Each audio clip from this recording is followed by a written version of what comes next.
Hello my dear friends, कैसे हो आप सब। मैं राज एक बार फिर से यूनिक स्टडी ऑफिशियल में आपका हार्दिक स्वागत करता हूं।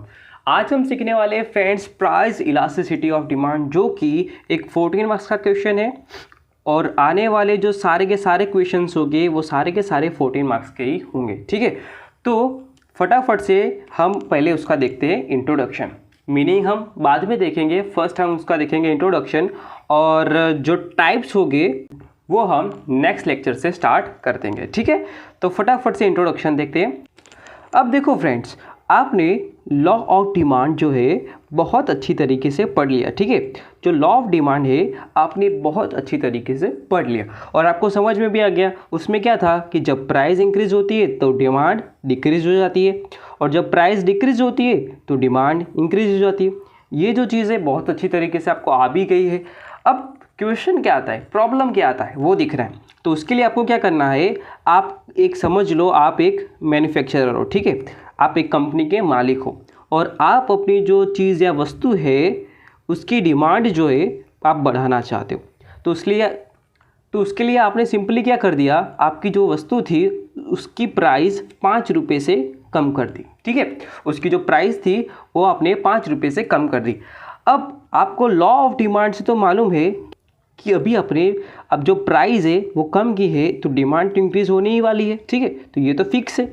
लेकिन क्वेश्चन क्या आता है कि अभी आपने 5 रुपये से अपनी जो प्राइस है वो कम की है, तो डिमांड जो है वो कितने % से इंक्रीज होगी। ठीक है, 5 रुपये अपनी प्राइस कम की है तो डिमांड कितनी इंक्रीज होगी वो लॉ ऑफ डिमांड से फिक्स हो गया, लेकिन कितनी इंक्रीज होगी वो क्वेश्चन रहता है। और वो क्वेश्चन का आंसर जो है कौन देता है, प्राइस इलास्टिसिटी ऑफ डिमांड। ठीक है, वो क्वेश्चन का आंसर कौन देता है, प्राइस इलास्टिसिटी ऑफ डिमांड।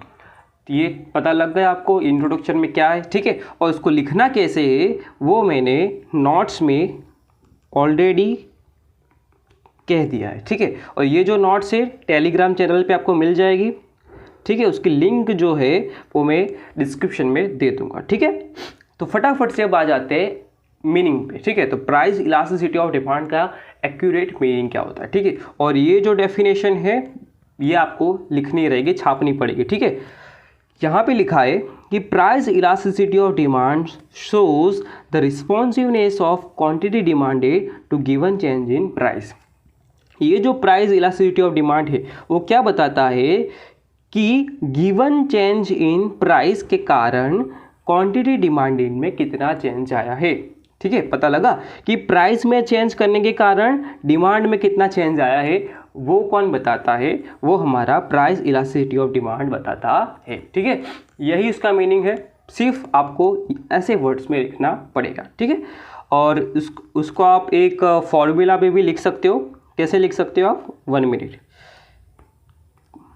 कि percentage change in quantity demanded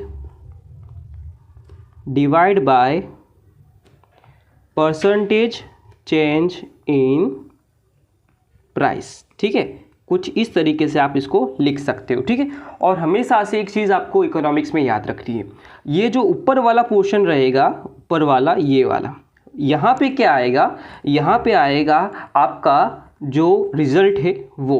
ठीक है, यहाँ पे रिज़ल्ट आएगा, और नीचे वाला जो है वहाँ पे आएगा आपका कॉस्ट।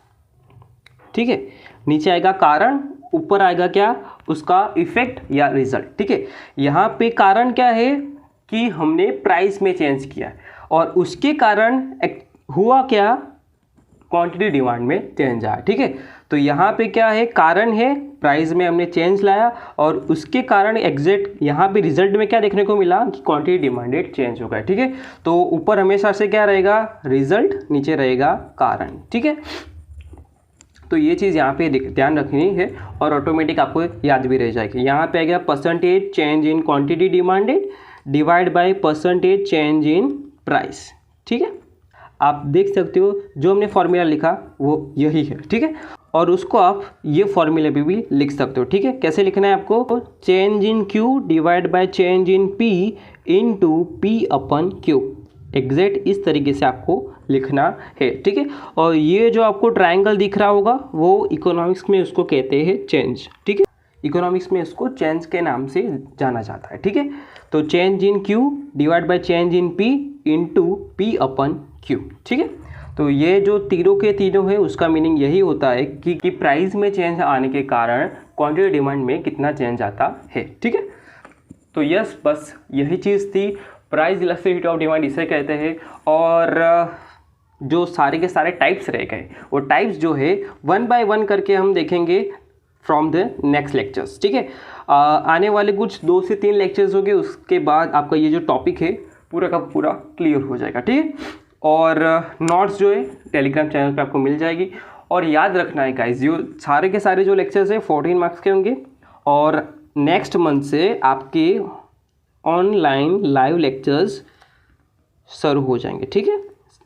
लाइव लेक्चर्स में स्टार्ट करने वाला हूँ और वो लाइव लेक्चर्स में हम जो है जो 7 मार्क्स के क्वेश्चंस रह चुके हैं, जो रह गए हैं उसको हम कंप्लीट करेंगे, ठीक है। बाद हम 7 मार्क्स के क्वेश्चन में फोकस करेंगे जो कि हो गया आपके लाइव लेक्चर्स। तो उसके लिए आपको रेडी रहना है और आपका फुल सपोर्ट चाहिए लाइव लेक्चर्स में, ठीक है। तो मिलते हैं गाइस नेक्स्ट लेक्चर में टाइप्स के साथ, तब तक के लिए जलसा कर जो, आओ जो, बाय बाय।